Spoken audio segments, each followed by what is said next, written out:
Natalie Portman returns for Thor, Love and Thunder as female Thor. Marvel Phase Woke has officially begun. Welcome back, Internet. I am the COG, back from vacation, but still griping about pop culture, one franchise at a time, and big announcement from San Diego Comic-Con. Huge surprise.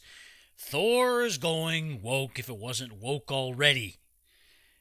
Thor 4 is officially titled Thor, Love and Thunder, and it is coming November 5th, 2021. Taika Waititi, Chris Hemsworth, and Tessa Thompson are all returning, along with some other special guests like Natalie Portman.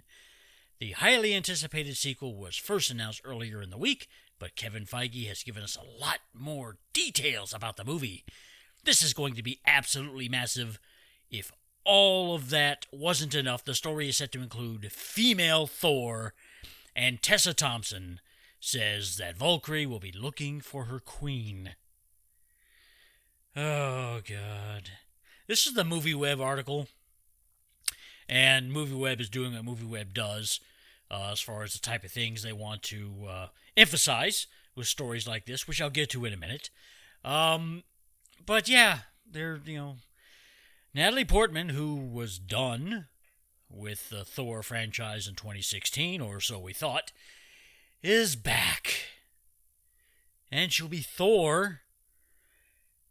And it's our worst fears are coming true. We heard this was coming. I mean, nothing I've read indicates there'll be a Captain Marvel appearance or crossover of any kind, but you can't rule it out with Marvel Phase Woke, because Captain Marvel is going to be the face of the MCU. Captain Marvel, Captain Marvel, Captain Marvel. Oh, God. Now, they did this in the comics, and I don't buy comics anymore.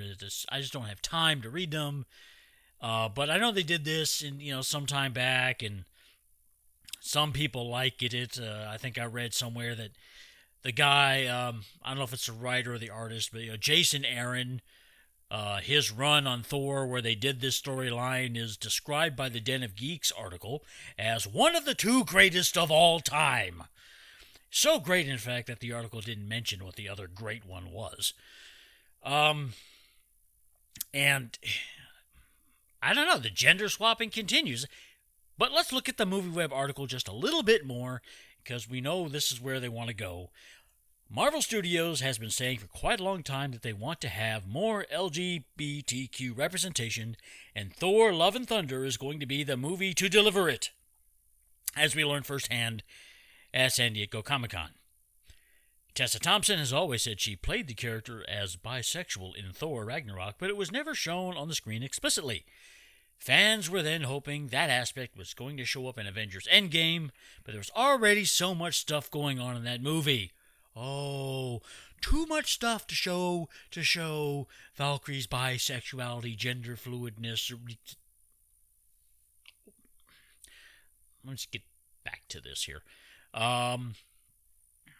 However, we did learn that Thor left New Asgard to Valkyrie, which means she's the king. And it's why she'll be looking for her queen. I wonder who the queen will end up being. No big flippin' surprise here in my book, even though it doesn't explicitly say. We are saying that Natalie Portman is going to be the female Thor, and Tessa Thompson, the king of New Asgard, will be looking for her queen.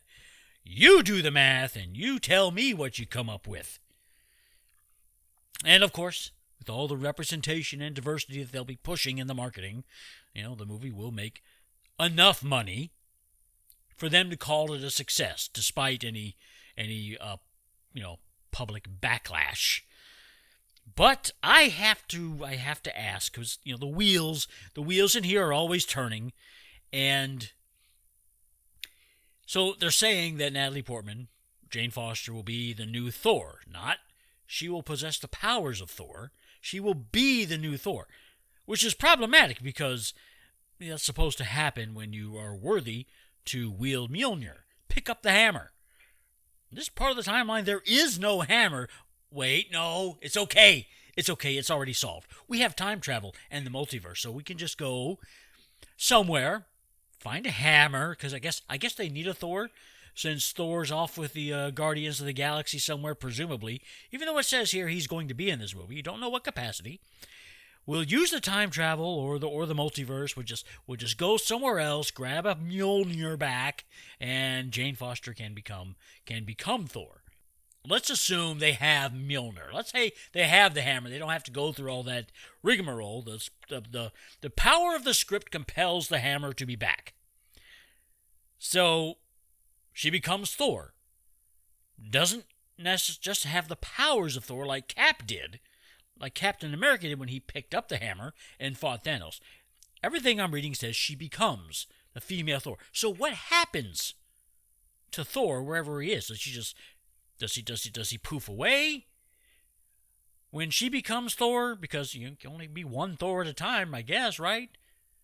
I mean, since it's not just his powers, I'm assuming he goes somewhere while she is Thor. Now, if you remember in Avengers Endgame, Thor was fat. He was depressed and fat. Is he still fat at this point when this story happens? And if that's the case, and she becomes Thor, and Thor disappears to become her, does she become Fat Thor? I mean, that fits in the diverse representation scheme that they're going for. We have, they did fat male Thor. Now we're going to do fat female Thor. Will they do that? I wouldn't be terribly surprised if it happened, but, probably not. So, it's... Phase woke is going to be crap, but because it's, as I said before, diverse and representational, it will probably be a monetary success. And I guess the only thing that people that don't care for such identity politics in their entertainment, the only thing we can do is make fun of it. We'll get something out of it, I guess. So go ahead and give us more material. Do that, Marvel. Phase woke bastards. But what do you think? Did you read the Jane Foster as Thor storyline in the comics? Does this seem like a good idea to you? I know I'm hacking on it pretty hard, but, the discussion is always good. Let me know in a comment below what you think of this. I know we don't have any real details about the movie, except MovieWeb making sure that we know that there's going to be LGBTQ representation and Valkyrie will be looking for her queen. They want us to make sure we know that. Does that impact anything for you? Does that make a difference? Comments below, please. Like I said, I am the Cranky Old Geek, the COG. I gripe about pop culture one franchise at a time because I think it's all gone to crap. And if you are of that mind, think of me as your kindred spirit. Leave a comment below. Choose one of these other videos so we can complain about it all together. Thank you for watching. I am out.